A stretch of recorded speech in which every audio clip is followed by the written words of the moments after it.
Senhores, boa noite. Vamos dar continuidade à nossa disciplina. Agora vamos avaliar, vamos dar uma analisada na unidade 4. Estamos na unidade 4, na seção 2, falando sobre política monetária e política de rendas. No vídeo anterior, na apresentação anterior que a gente estava discutindo anteriormente, nós falamos sobre a parte fiscal do governo federal, né? Nós estávamos comentando a respeito de como é que o governo se comporta, quais são as ações que o governo faz para poder manter a economia estável, controlando a inflação, controlando, vamos dizer assim, a circulação monetária na sociedade. Então, hoje nós vamos falar de moeda. Quando a gente fala de moeda, a gente tem que ter na mente a principal função da moeda é ser um instrumento de troca. Quando ele fala um instrumento de troca, é porque a gente tem o valor da moeda como referência, né, para as mercadorias, para os produtos que a gente produz. A gente, na verdade, tem até um ditadozinho, né, que troca por dinheiro, né? Na verdade, é mais ou menos isso, porque, assim, muitas vezes você produz um produto que não é atraente para os olhos de outro produtor, mas você pode intercambiar, vamos dizer assim, trocar financeiramente, você pode cotar um preço para o seu produto e você ir buscar no mercado fundos para você vender o seu produto, pega o dinheiro equivalente ao custo e o lucro que você calculou do seu produto, que é o preço do seu produto, a precificação, né? E você, com o dinheiro de posse do dinheiro que você recolheu do mercado, você pode adquirir um produto de outro produtor ao qual você se interessa pelo produto dele. E assim sucessivamente. O principal papel da moeda na economia é ser instrumento de troca. No passado, nós não tínhamos moeda, né? Nós não tínhamos dinheiro. Era feito tudo na base da troca, era tudo no escambo, né? A gente produzia e trocava por outras mercadorias, né? Até que existiu há muito tempo atrás, a primeira moeda registrada é a dracma, né? Se você for procurar, muitos anos atrás, uma moeda ela não tinha um valor específico, mas ela tinha o seu metal em peso. Então, você tinha que andar pesando a moeda o tempo todo para que ela servisse de ponto de troca, se ela era uma ferramenta de troca. Então, o que acontece? A gente fixa bem a respeito do papel, o principal papel da moeda na economia. À medida que foram se desenvolvendo as sociedades, perceberam a utilização da moeda resultava em uma economia de tempo e, consequentemente, aumento de produtividade. O que acontece? Quando você tem uma sociedade onde existe uma moeda instalada, uma moeda forte, você troca a sua mercadoria por poder aquisitivo, né? Você troca a mercadoria por moedas e, consequentemente, você, trazendo essas moedas para cá, você ganha poder de compra, como você ganha o poder de reinvestimento e produzir mais.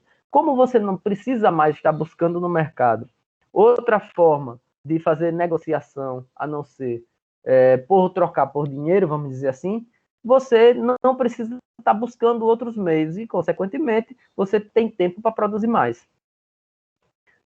Além do meio de troca, a moeda também tem funções de ser reserva de valor e unidade de conta.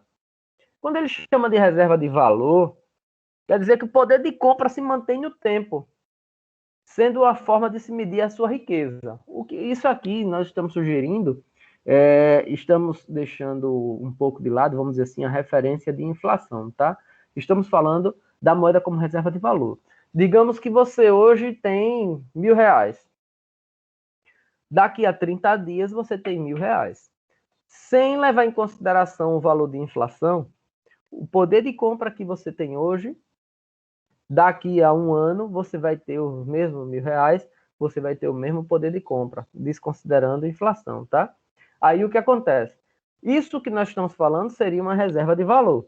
Seria você ter o poder aquisitivo guardado para a hora que você precisa investir, na hora que você precisa pagar, você tem esse valor como reserva. Assim, R$100 hoje compram 5 unidades de mercadoria A.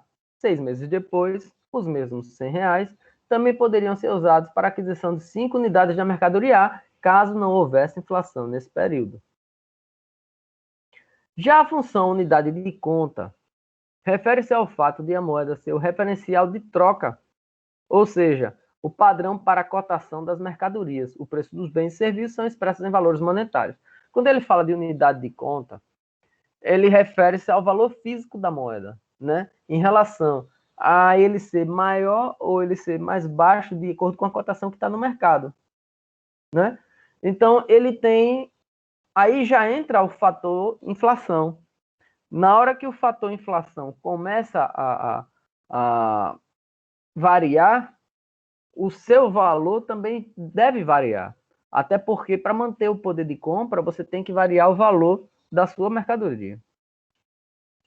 Independente da forma como ela é utilizada, meio físico ou digital, a moeda continua tendo como principal função ser o meio de troca.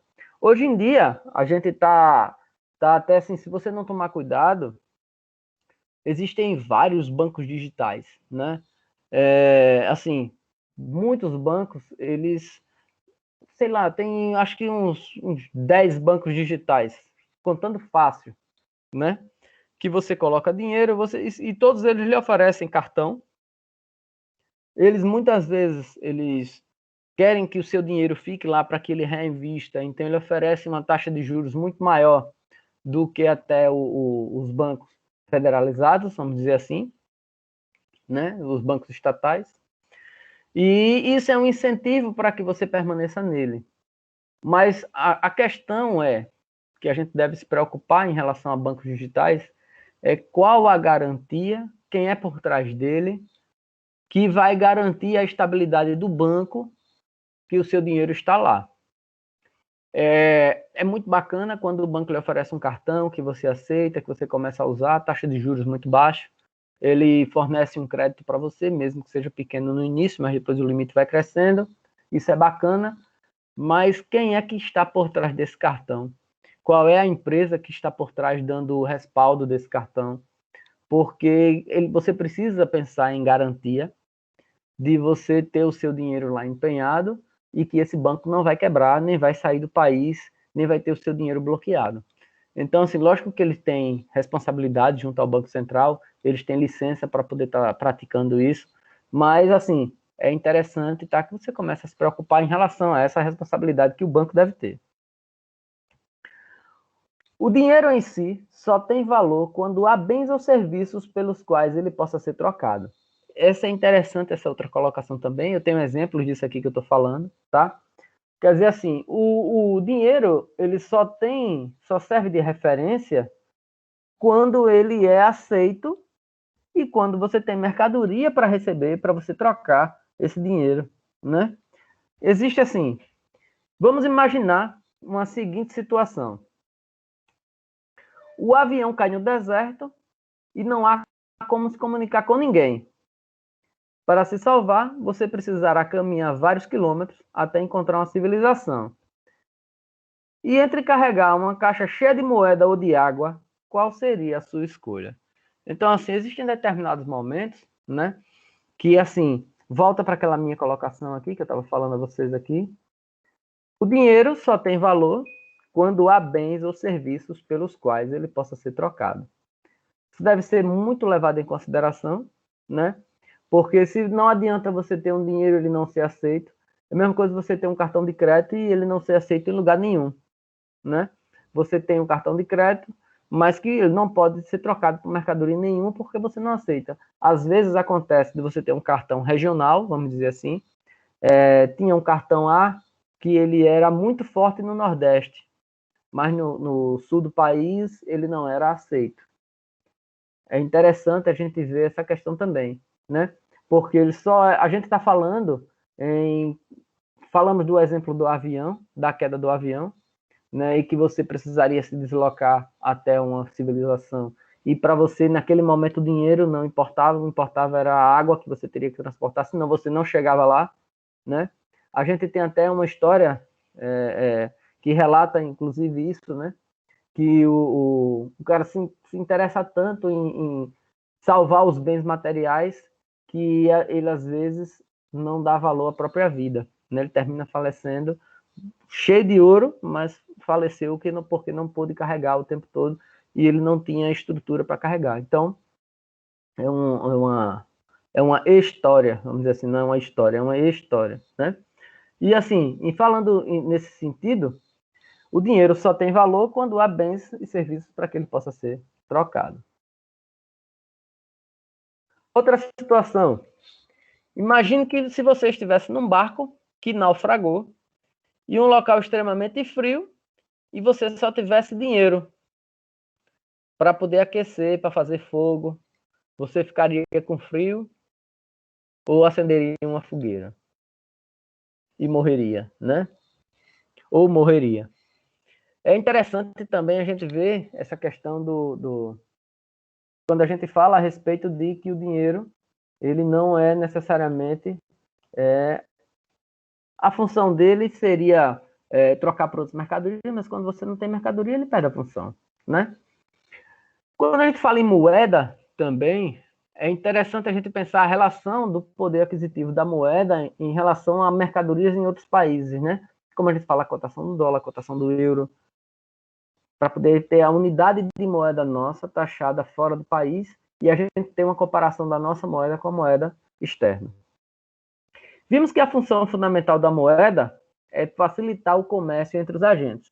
Não havendo bens para comprar, a moeda perderia sua função de meio de troca. Exatamente. Quando ele fala aqui, que é interessante, ele é facilitar o comércio entre os agentes. Ou seja, o Brasil ele tem uma moeda taxada, que é o real, né? Que nós tínhamos uma situação, nós vamos falar sobre isso daqui a pouco, por isso que eu falei na aula passada, que nós íamos falar um pouco sobre inflação, nós vamos falar aqui daqui a pouco. E quando nós temos em relação a outros países, o Brasil tem uma moeda própria, que é o real. Outros países, os Estados Unidos, têm uma sua moeda própria, que é o dólar, né? E existe, na verdade, esse câmbio, né, a taxa de câmbio, que permite essa negociação. De o quanto nós reconhecemos que a moeda estrangeira vale em relação à nossa moeda para que se estabeleça o comércio. Mas, mesmo assim, o comércio é existente, né? Então, o dinheiro físico, ele vem justamente para facilitar essa negociação. A política monetária está relacionada com o controle da quantidade de dinheiro na economia, que isso é feito pela autoridade monetária no país, que é o Banco Central. O controle da quantidade que circula de dinheiro na economia. Quando nós estamos falando em quantidade de dinheiro que circula, nós estamos falando em produção de notas, né? A quantidade de dinheiro, quanto é de dinheiro que circula. E assim, nem todo banco, na verdade, só o Banco Central é quem tem autoridade para imprimir notas. Nenhum outro banco imprime notas. Esse termo autoridade monetária tem a ver com o fato de que o Banco Central é o responsável por controlar a taxa de inflação, principalmente com o uso de política monetária. Nós vimos na aula anterior essa questão de políticas monetárias. E nós estávamos falando, inclusive, no controle da inflação, que é feito pelo Banco Central. Falávamos de política fiscal expansionista e falávamos de política fiscal contracionista, não é isso? Que a questão de aumento de impostos, de baixo de impostos, para poder expandir o mercado, fazer circular o dinheiro, que gera inflação, e a política contracionista, que a política contracionista segura o dinheiro, aumenta a taxa de impostos, diminui o dinheiro circulante, controla a inflação, né? E reduz um pouco a questão de poder de compra do colaborador, do trabalhador. Notas e moedas não podem ser emitidas por bancos privados, pois o Estado possui o monopólio das emissões. Até porque, né? Deixa eu ver, o outro item aqui é interessante também. A emissão de notas por terceiros ocasionaria um volume de dinheiro mais alto no mercado, que implicaria em impacto na estratégia de governo. Sim. O que acontece? Falávamos agora há pouco, no slide anterior, a respeito das políticas fiscais que o governo estabelece.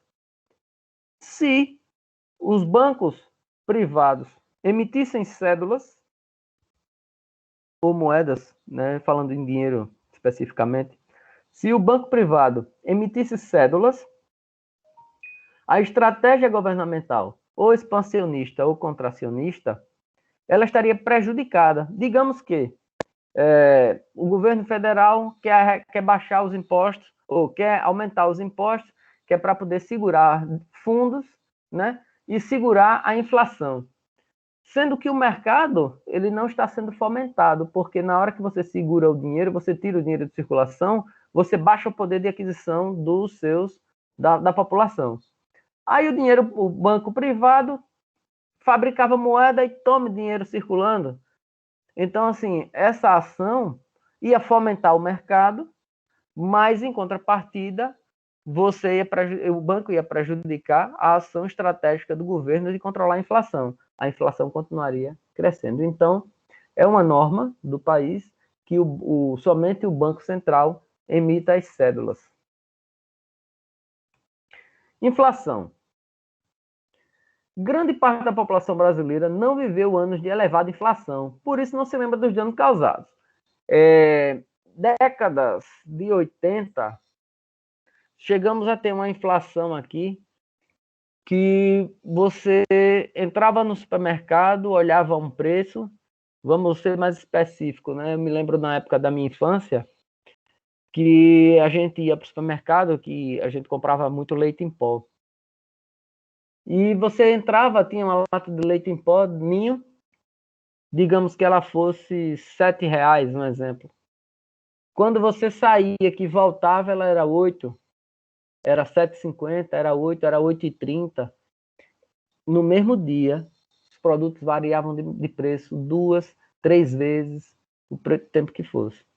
Então, assim, você tinha que comprar naquela hora, porque se você voltasse em outro momento, você poderia não ter o poder de compra daquele produto mais. Eu falei só um exemplo, mas isso acontecia com tudo. Nós chegamos a ter uma inflação de 80%, 85% ao mês. Chegamos a ter inflação de 100% ao mês. Então, você imagine um produto variar de preço 2 vezes ao dia. Um produto variar de preço de todas as vezes, todos os dias, a semana toda variando de preço, porque a inflação estava sem controle. Então, assim, passamos dificuldades financeiras naquela época em relação à economia, né? E, assim, houve um achatamento do poder de compra do pessoal da baixa renda, né? Vamos dizer assim, até um salário mínimo e meio, porque o poder de compra deles variava o preço da mercadoria e ele só tinha aquele dinheiro, né? Não se tinha muita informação a respeito de linhas de investimento, não se tinha muita orientação, não tínhamos a facilidade de internet que nós temos hoje, né? Então, houve realmente um achatamento muito grande econômico para o pessoal de renda inferior. Vamos lá. Quando ele fala aqui, grande parte da população brasileira não viveu por ela e tal. Corrosão do poder de compra dos trabalhadores, especialmente os de baixa renda, os da renda mais baixa. Em relação à variação de preço que acontecia no mercado, e o poder aquisitivo dele ficava inferiorizado, porque os preços aumentavam e ele comprava cada vez menos. Abandono de muitos investimentos produtivos. É interessante, no slide que vem aí à frente, eu coloco um apontamento muito interessante a respeito desse abandono de investimentos produtivos. Vamos lá. Em uma economia com inflação elevada, a taxa de juros precisa ser alta para compensar a perda de valor da moeda. Os recursos deixavam de ser investidos em atividades produtivas para serem direcionados em aplicações nos bancos. O que acontece? A mesma proporção que tinha a inflação, tinha-se os lucros dos investimentos que você fazia. Por exemplo, a poupança. Você colocava R$ 100 na poupança, um exemplo. No outro mês, você tinha uma inflação de um mês ao outro acumulada, inflação mensal, no valor de 80%, no valor de 60%. Digamos, 60% para ser um valor mais razoável. Aí o que acontece? Você botou R$ 100, no outro mês você ia ter a compensação da inflação mais a porcentagem de lucro do investimento da poupança. Digamos que fosse mais 2% do valor, aí você botou R$100, tiraria 60% da inflação, mais R$2 do juro do capital inicial que foi investido no início do mês, então você tiraria R$162 sem fazer nada. Então, o que acontece? Volto para o slide anterior aqui agora, e eu leio a última frase que a gente colocou. Abandono de muitos investimentos produtivos, ou seja, o pessoal parou de ter fábrica, parou de investir, de ter indústria, parou de ter comércio, porque você botava o dinheiro no banco e o dinheiro rendia. Então não tinha para que você arriscar no mercado, investir em outra coisa para ter uma rentabilidade, às vezes até menor do que o banco já propunha. Então você pegava seu dinheiro e colocava no banco, como ele fala aqui. Os recursos deixavam de ser investidos em atividades produtivas para que serem direcionados às aplicações nos bancos. Se um agente pode receber mais de 10% ao ano em um título do governo, por qual motivo ele arriscaria investir esse dinheiro na construção de uma nova fábrica? A história mostra que a inflação só foi controlada em países após intensas crises. Ou seja, precisamos passar por uma crise ferrenha, uma crise grave financeiramente aqui no Brasil, para poder a gente ter essa noção de que a gente agora necessita ter uma moeda estável, né, que aconteceu agora com o real. Vamos lá, gerar incerteza quanto ao futuro, fator que desestimula os investimentos produtivos das empresas. Exatamente. As empresas diminuíam sua linha de produção a cada vez mais, porque ela percebia que os investimentos em bancos já garantiam a rentabilidade que ela precisava. Então, assim, o principal foco seria os investimentos e o foco secundário seria sua linha de produção. Muitos empregos deixam de ser gerados, a produção diminui e o país empobrece ao longo prazo. Porque o que acontece? Com a inflação que vai subindo, os produtores acham que é interessante deixar o seu dinheiro nos bancos, eles não vão mais ter a sua linha de produção desenvolvida, os produtos se tornam mais escassos no mercado. Os produtos se tornam mais escassos, não vai ter produto para todo mundo, as pessoas vão ter que pagar mais caro para poder comprar aquele produto. Já vimos isso nas aulas anteriores. Aí o que acontece? Como o produtor deixou de produzir, ele para de gerar emprego. Aí gera um ciclo, né? Porque ele deixa de gerar o emprego, deixa de produzir, os produtos ficam mais altos, cada vez mais altos. E então, torna-se uma bola de neve, né? Aí ele vem aqui, os empregos deixam de ser gerados, a produção diminui e o país empobrece a longo prazo, porque o dinheiro vai parar de circular em determinado ponto. O governo em si, ele, por conta da inflação, ele tem que suprir o lucro dos investimentos que são feitos em bancos, né? Isso tudo gera essa bola de neve que a gente falou. Na década de 80 até 94, a inflação do país disparou com taxas, chegando em alguns momentos a quase 100% ao mês. O que faria com que o preço de alguns produtos dobrasse de um mês para o outro. Isso acontecia era constantemente nessa época de 80 a 94. O que acontece? Eu acredito que tem muitos de vocês, eu posso dizer que 85% da nossa turma, da turma da gente aí de economia, não viveu esse período, né? Eu acho que tem gente aí que nasceu depois de 94, não tem? Ou não? Eu, 96. 96. Pois é. Então, assim, esse período que a gente viveu, antes de 94, você já nasceu na era do real, né? Antes desse período, nós tivemos turbulências grandes, tá? E existe uma linha de investimento muito interessante que eu coloquei aqui no slide lá para frente, a gente vai conversar sobre ela, que se tornou uma linha de investimento muito boa para o médio e grande produtor. A gente vai falar um pouco mais sobre ela. Então, vamos lá. O que fazia com que o preço de alguns dobrasse de um mês para o outro? Sim. O que acontece? Nós recebíamos o salário, na verdade eu era criança na época, mas eu já tinha uma certa idade, eu me lembro dessa época. Os nossos pais recebiam o salário, os preços aumentavam, e com a proporção que os preços aumentavam, a gente tinha que receber o salário e correr para o supermercado para poder garantir o poder de compra antes que houvesse a variação de preço. Aí, de repente, assim, por exemplo, a gente conhecia o dono do mercado. Aí o dono do mercado fazia, olha, vai ter uma nova remarcação, então vamos segurar os preços hoje, amanhã vai ser remarcado e tal. Então, quando ele dizia que ia segurar o preço hoje para poder remarcar só amanhã, então as pessoas que estavam precisando daquele produto sabiam que amanhã o preço ia ser diferente. Então, corriam para o mercado hoje para garantir a mercadoria com o preço que estava atualizado. Aí o que acontece? Por exemplo, vamos lá, feijão. O feijão se tornava restrito 4 pacotes por pessoa, 4 quilos por pessoa. Era outro produto, vamos lá, o arroz. O arroz, você só podia comprar 5 quilos de arroz por pessoa. Então, assim, as famílias iam inteiras para o supermercado para poder fazer suas feiras e cada um passar com o seu produto. Isso era chamado racionamento, né? A proporção que os preços iam subindo, os produtos iam sendo racionados para poder garantir que todo mundo tivesse acesso àquela mercadoria e não só uma pessoa comprasse, né? A inflação elevada obrigava que houvesse uma correção mensal dos salários. Todo mês, essa é uma questão interessante. Vamos para o próximo slide.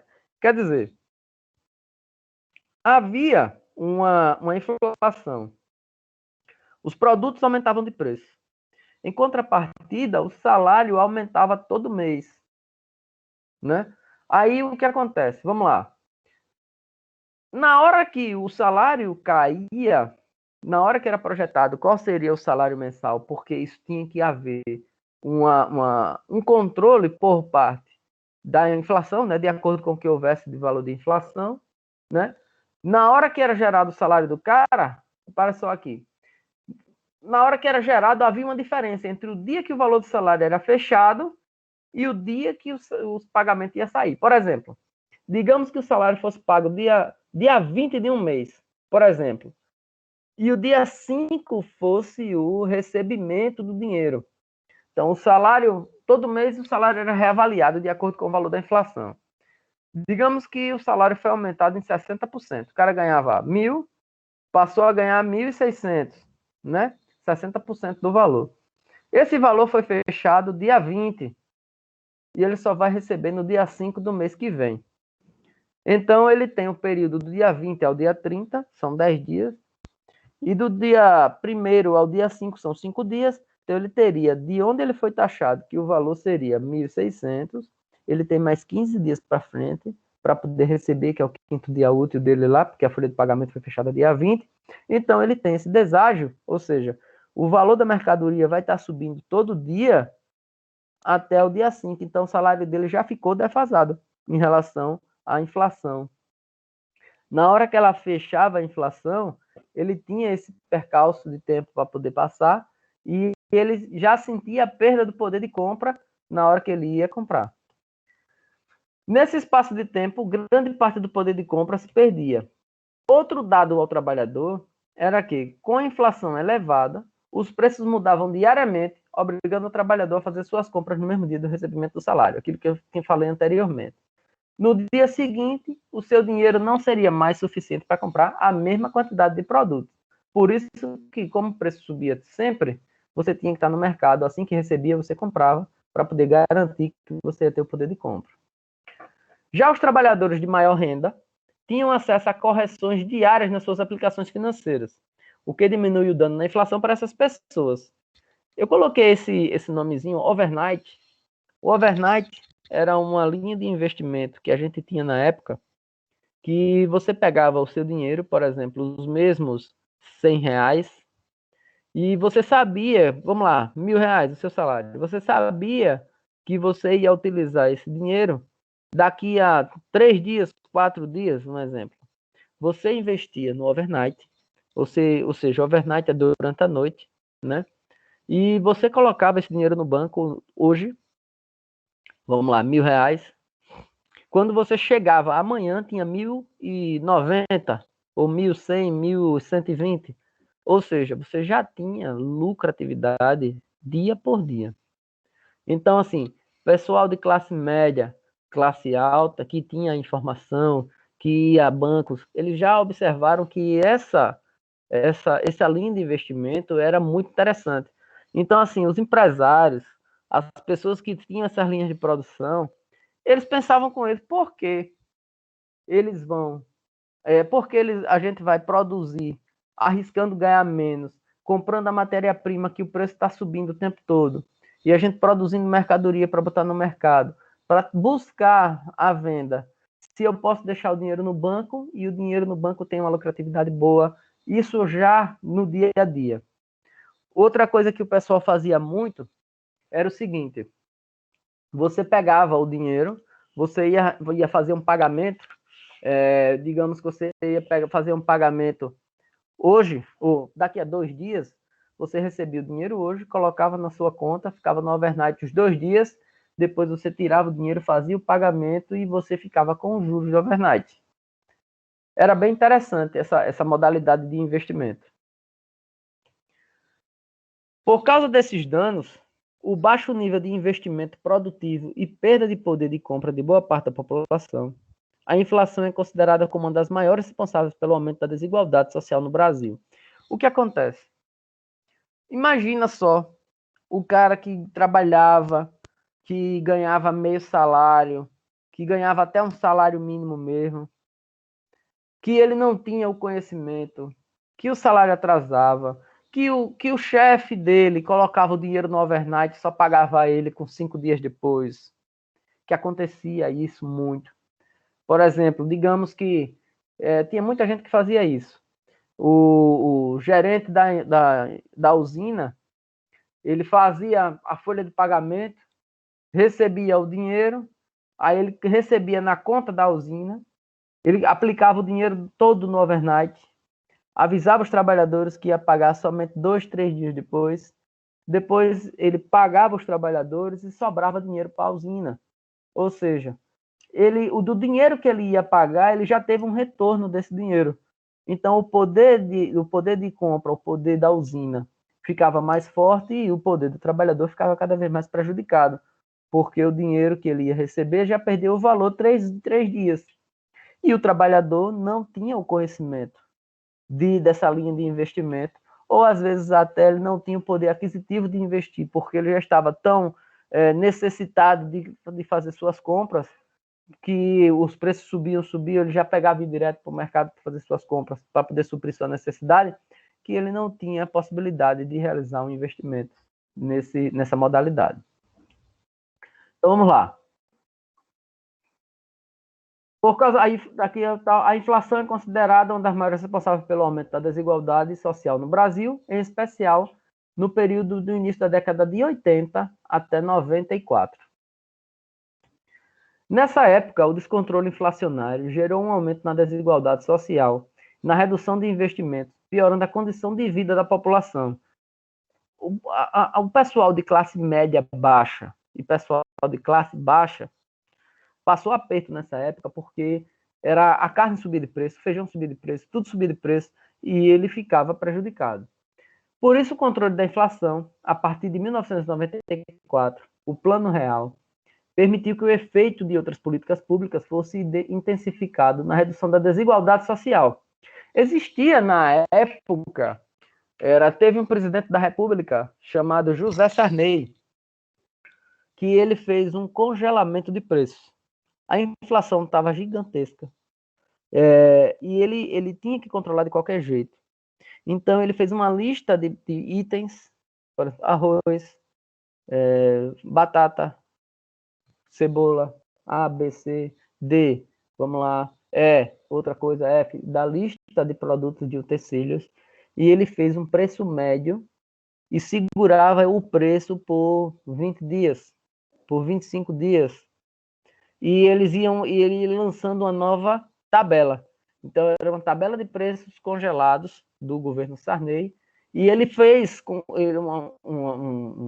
instituições faziam voluntariado, se cadastravam no governo federal, e ele fez voluntariado para poder garantir que aqueles preços das tabelas elas estavam sendo obedecidas. Então, ele imprimia essas tabelas nos jornais, imprimia essas tabelas, ele mandava essas tabelas para essas instituições, que eram as ONGs na época, e existiam os fiscais do governo no supermercado para garantir que os preços estavam sendo obedecidos. E encontrava muito abuso, que às vezes o supermercado ele não segurava a mercadoria, porque para o supermercado o preço da mercadoria também varia na hora que ele compra, na hora do transporte, na hora da produção. Então, ficava o preço variando, eles tinham que garantir o mesmo valor do que estava sendo estabelecido pela tabela do governo federal, e em contrapartida, tudo ia aumentando de preço, né? E ele ia tentando segurar a inflação desse jeito. Foi assim que muita coisa a pessoa podia esperar, né? No caso, ele resolveu alguns problemas em relação à perda do poder aquisitivo da população. Aí o que acontece? O descontrole inflacionário gerou um aumento na desigualdade social, redução de investimentos, piorando a condição de vida da população. O controle da inflação a partir de 94 se deu com o Plano Real, permitiu o efeito de outras políticas públicas fosse intensificado na redução da desigualdade social registrada no Brasil a partir do século passado. O século passado, ele finalizou em 2001, tá? Então, pessoas nascidas abaixo de 2001 são do século passado. Desde 1999, o Brasil está sob o regime de metas de inflação para orientar sua política monetária. Vamos entender. A meta se refere à inflação acumulada em um ano e utiliza o IPCA, que é o Índice Nacional de Preços ao Consumidor Amplo, calculado pelo Instituto Brasileiro de Geografia e Estatística, que é o IBGE. A gente já viu essa questão de índices na aula da semana passada, a respeito da questão quem utiliza, quem gere os impostos, né? Que no caso os índices do IPCA, tem e outros índices que a gente falou. Tem o IBGE aqui embaixo. Vamos lá. A cada mês de junho, o Conselho Monetário Nacional, CMN, Conselho Monetário Nacional, define a meta para a inflação dos 3 anos seguintes.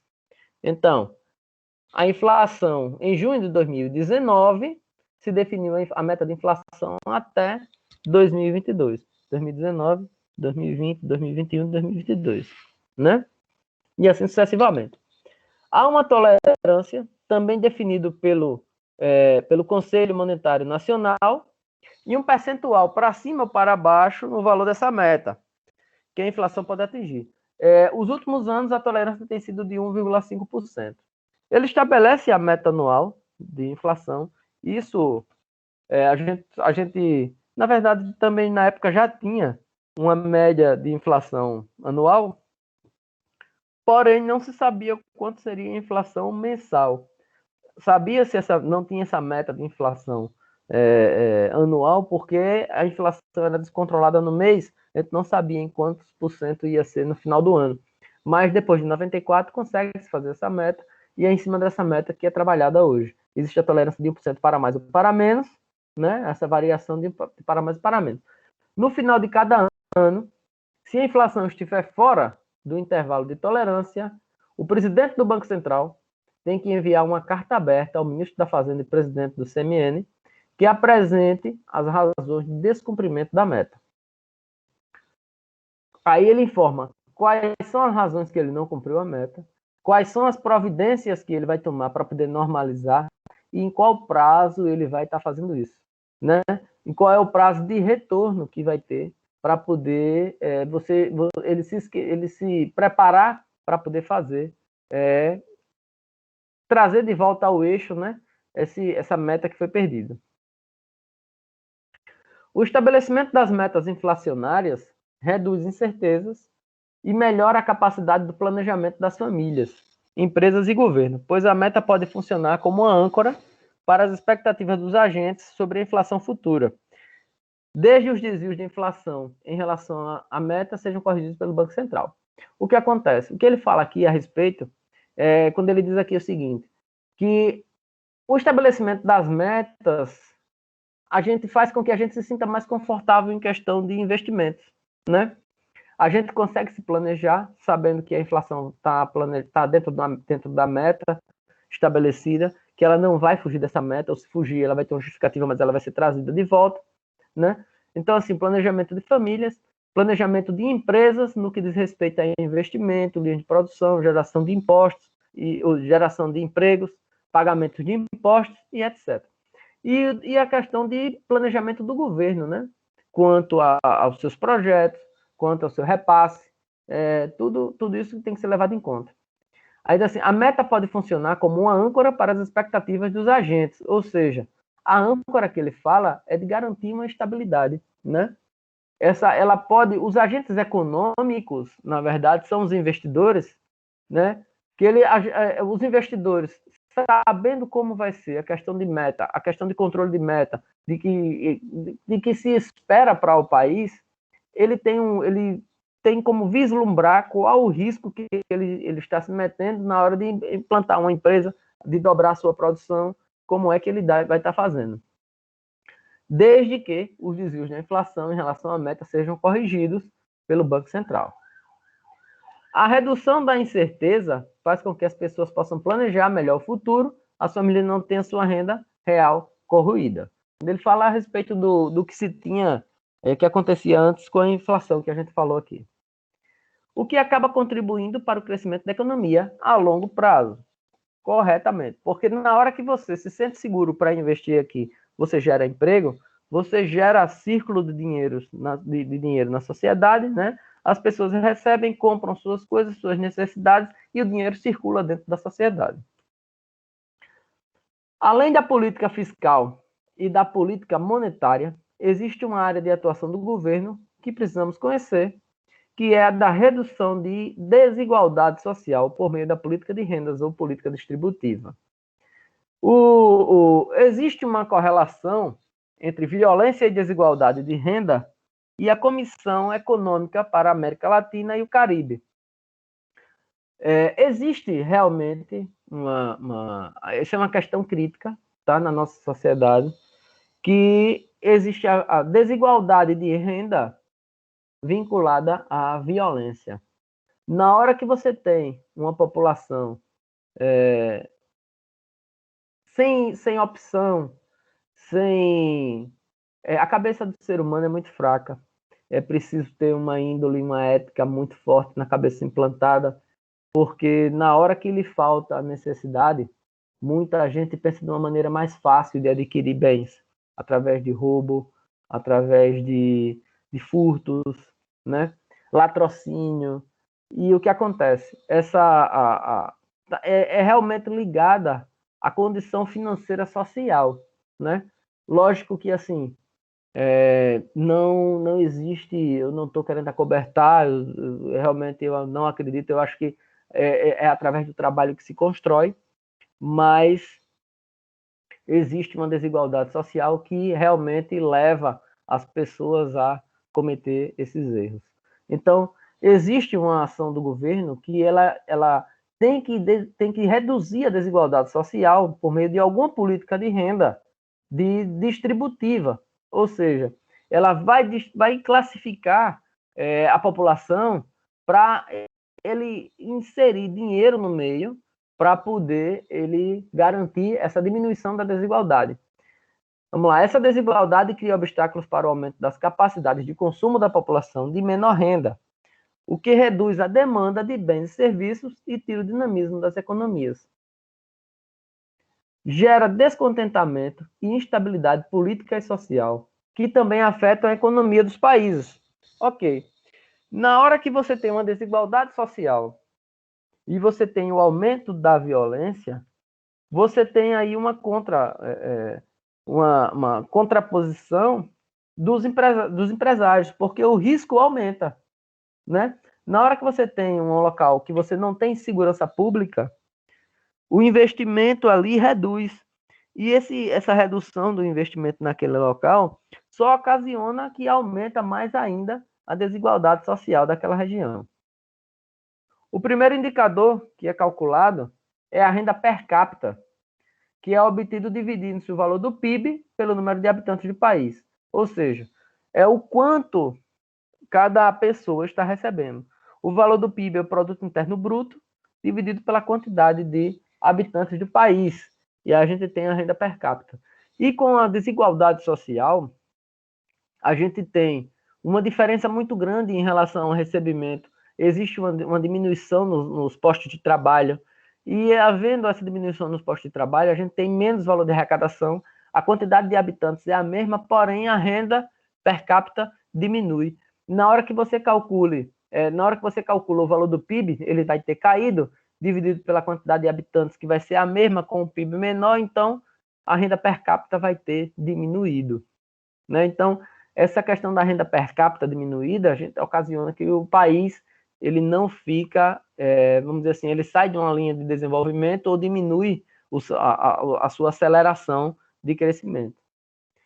Esse valor dá uma ideia da riqueza média gerada por habitante, mas não fornece informações a respeito de como essa renda é distribuída. Ok, porque na hora que você pega o produto interno bruto de um país e você não tem uma divisão de classe social, você pega o número de habitantes e pega o valor do PIB e divide pela quantidade de habitantes, você colocou todo mundo no mesmo pacote.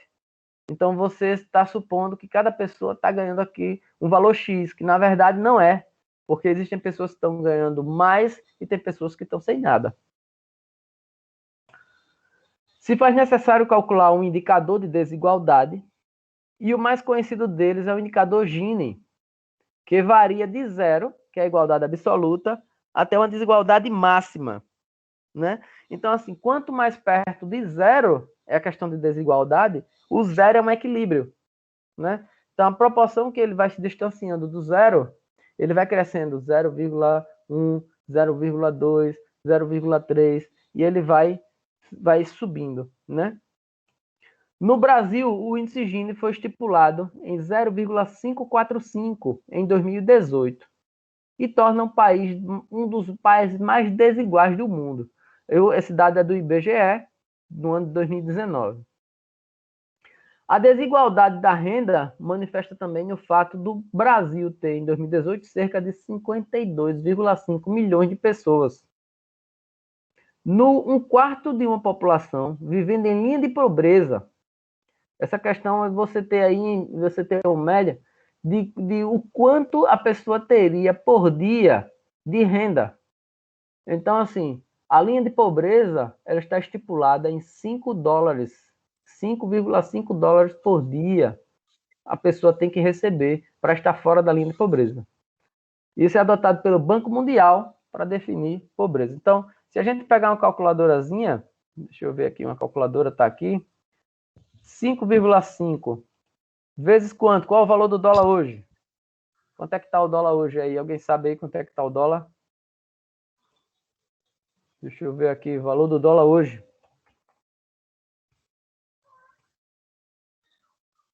$5,31.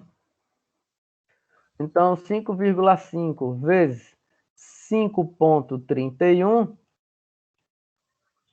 o custo médio é de R$29 por dia, né, adotado pelo Banco Mundial para definir a pobreza. Então, R$29 é a rentabilidade diária de uma pessoa para estar em média acima ou abaixo da linha de pobreza. Vamos lá. Frente a essa situação, a sociedade demanda intervenções do governo e, por isso, é importante analisar as medidas mais efetivas. Então, o que acontece? Nós estamos numa sociedade muito desigual, né? Na verdade, a geração de emprego ela é muito prejudicada através de um risco Brasil, né? De um comércio fechado. A gente viu essa questão de recessão que passamos recentemente, né? Quando a gente fala em relação à economia, a gente não consegue construir uma economia de um país da noite para o dia, né? Parece um pouco distante, mas em relação à economia é muito pouco tempo. Né? A gente tem um resgate da economia que vem se instalando aí há muito tempo, causando descaso, né? Na verdade, gerando um bem para a comunidade, mas na intenção eleitoreira. E aí a gente entra na seara política que nós não vamos tratar isso aqui agora. Mas o que acontece? Se tratando de períodos econômicos, essa questão de 94 para cá é muito tempo para um resgate que está incrustado dentro dos governos, essa questão de achatamento e de vínculos para fins eleitoreiros. Então, vamos lá. Uma que é definida por muitos, o controle de preços máximos por parte do governo, que acontece quando o governo controla preço de produto, como combustíveis, energia elétrica e etc. Essa é uma medida de intervenção que o governo faz para poder controlar os desvios externos que acontecem, né? Então, ela controla o preço do combustível, da energia elétrica, de outros bens, como um controle de preço máximo, porque esse controle não pode subir. A outra forma seria impor tabelamentos. Não costuma ter uma elevada eficiência, mas porque o que acontece? Na hora que você tabela o preço aqui, ele está preço tabelado, mas por baixo a inflação vai acontecendo. E na hora que termina o prazo desse preço tabelado, o preço vai lá para cima de novo e já tem uma nova tabela. E esse crescimento ele fica meio que disfarçado. Aí ele tem aqui dizendo, né? Pois os dados indicam que a concorrência tem se mostrado mais eficiente na redução dos preços.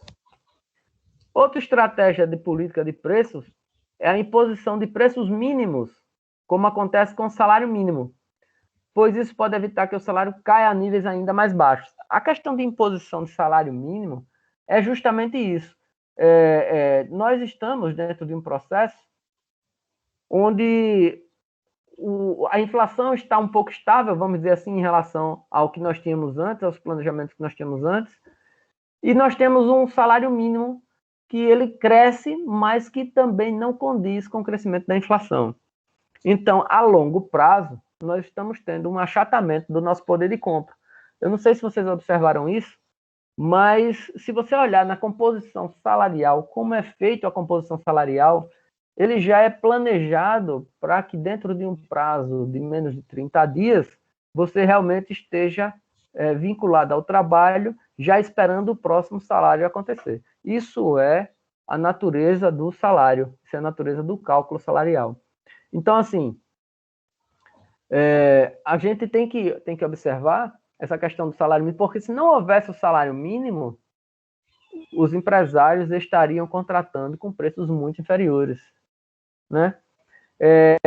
E essa questão de contratar com preços inferiores, isso vai direto com a qualidade de vida, tanto do colaborador, quanto a qualidade de vida social, né? A desigualdade social.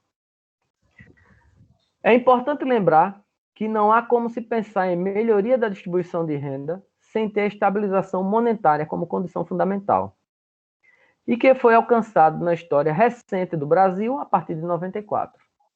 O Plano Real permitiu que o efeito das outras políticas públicas fosse intensificado na redução da desigualdade social registrada no Brasil.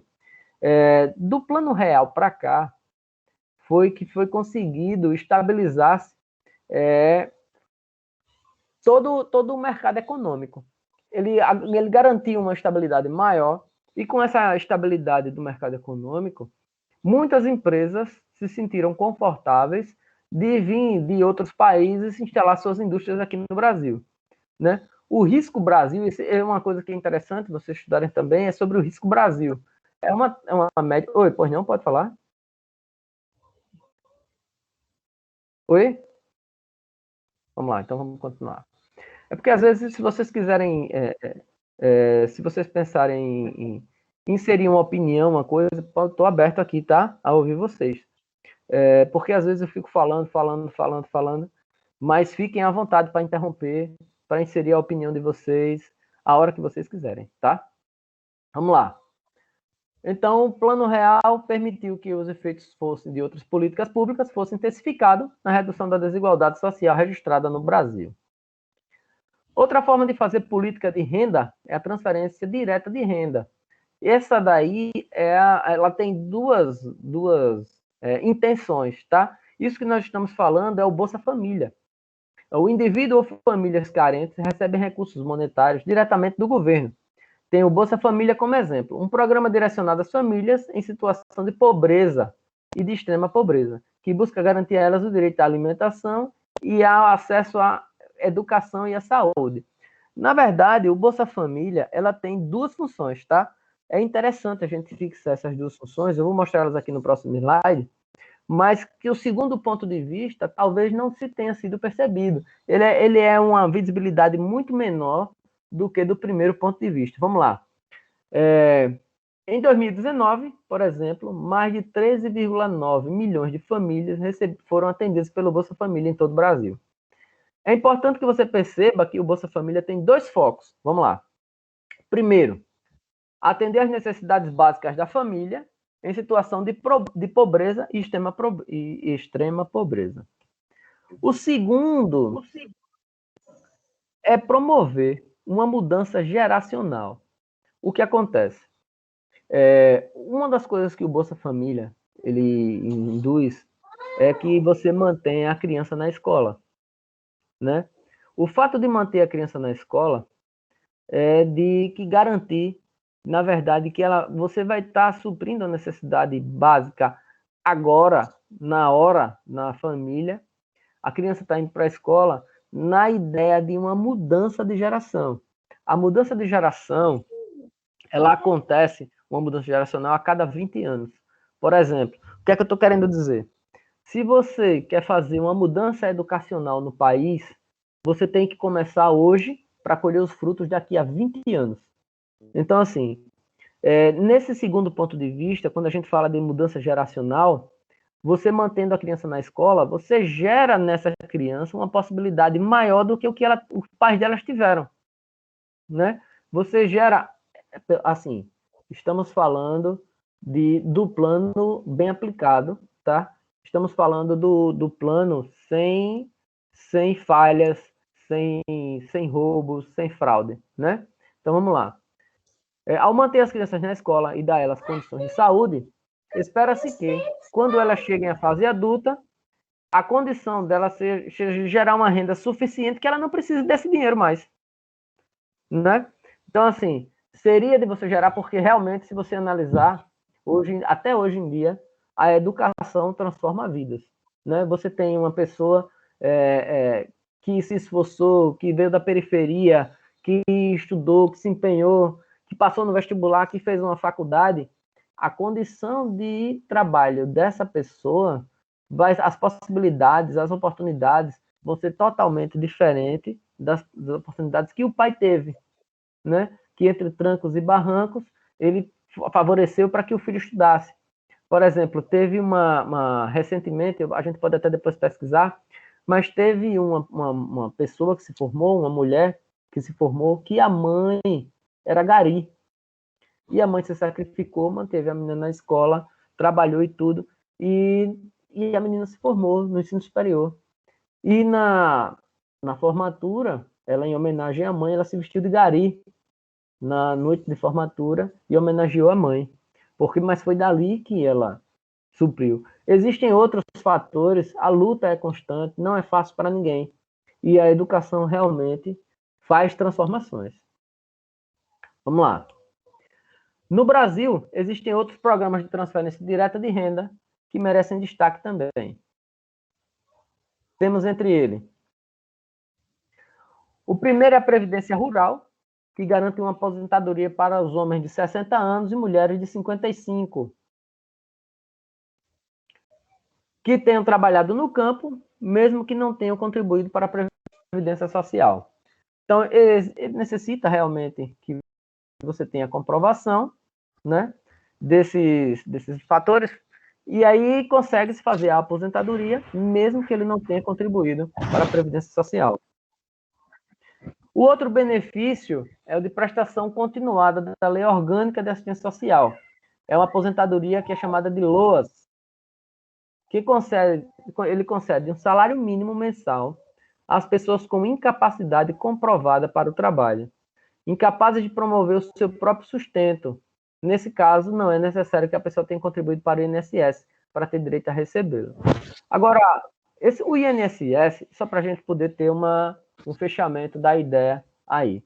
O INSS, ele é vinculado juntamente com o pagamento das pessoas que trabalham, né?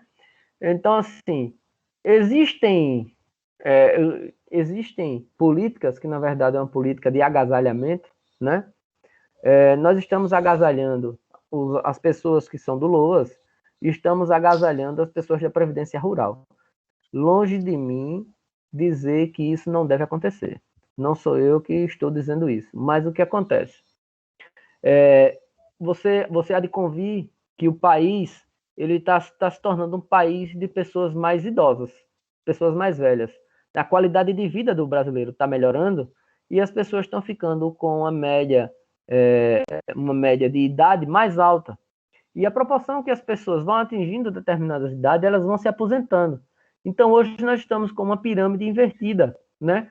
As pessoas que estão se aposentando estão subindo e as pessoas que estão formando a base do INSS estão ficando embaixo. Então, matematicamente, a gente vai precisar realmente de uma reforma, né, na Previdência para poder garantir que isso aconteça. E vamos lá. É fundamental que as políticas econômicas sejam aplicadas de forma harmônica. Um excesso de gastos na área social que venha comprometer o equilíbrio fiscal. Deixa eu ver aqui rapidinho, tá? Segura aí, rapidinho.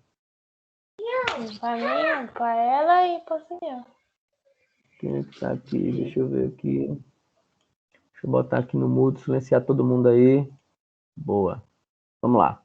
Então, para a gente fechar, o excesso de gastos na área social que venha comprometer o equilíbrio fiscal, por mais que possa gerar benefícios no curto prazo, pode dar início a um processo inflacionário com o potencial de gerar crises que anulem todas as conquistas e até traga retrocesso. Então, eu deixo para vocês mais uma mensagem, né? Que é essa daqui. Você está exatamente onde deveria. E tudo que você está enfrentando é para que você se transforme. Crie novos hábitos. Então, assim, analise tudo que a gente viu hoje em relação tanto aos conhecimentos que foi dado sobre a moeda, sobre a economia fiscal, sobre os estudos fiscais que são feitos pelo governo. E, assim, vamos criar novos hábitos, vamos repensar o que nós estamos fazendo, precisamos melhorar nós como pessoa, né? Precisamos resgatar a nossa parte financeira, precisamos fazer um futuro diferente, né? E o futuro se constrói hoje. Então, construa novos hábitos. Bacana, pessoal. Deixa eu interromper aqui parar aqui de compartilhar. Show de bola. Vou salvar nossa aula, parar a gravação. Foi show de bola aí? Foi tranquilo para vocês? Tá tudo sossegado? O que vocês acham relativo à aula aí? Foi tudo bacaninha? Alguma dúvida de vocês? Tudo tranquilo. Tudo tranquilo? Boa, então deixa eu parar aqui a gravação.